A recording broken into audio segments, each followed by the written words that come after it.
kindergartners. All right, are we ready to start lessons this week? Today's the day. You've got work to do. Okay, first thing you're going to do is you're going to work on the word go. Now, I know you know go. G-O spells go. I would like you to write a sentence about things that go. You could write about an airplane that can go. Where might the airplane go? An airplane can go to Florida. Oh, I'd like to go to Florida to see the beach. Hey, on that note, you also then are going to work on your I'd word family.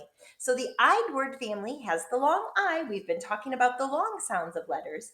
E is jumping over D and saying, I, say your name. So we have I'd. The first one I'm going to talk about, this is what made me think of it, was because of Florida. Tide. The ocean has a tide. It comes in and then it goes out. Sometimes it's high tide and the water is really high up, and sometimes it's low tide and the water is way far out there.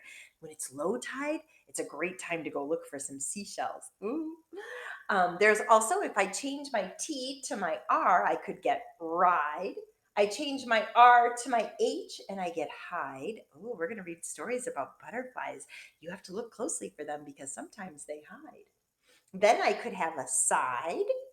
I could sit next beside someone, or I could have a side like with my dinner. I could have a side of green beans.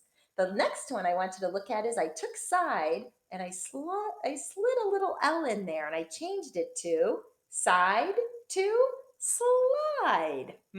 After I did a little sliding of an L. There's the words. Okay, today I want you to make a list of as many of the I'd words as you can. Make sure you illustrate those. I have to check my little notes here. Make sure you illustrate those words and see if you can write a sentence. Don't forget to use the checklist. You need to make sure you have spaces between your words. You need to make sure you have a capital letter at the beginning of the sentence, a period at the end of the sentence. Those things are so important. If I forget my capital letter and I forget my end mark and I put all my letters together, it would just look like one jumbled word that doesn't make sense. Make sure you're writing really good sentences for me and for your parents. Okay, the next thing you're going to do is count to 120. That's kind of a challenge for today. And then you're going to play a game called Add It Up. You will take two dice you will take a dice and your partner will roll a dice at the same time. You'll roll the two dice and then you'll look at them and you'll add them together. The first one that adds them together gets the point. That could be fun.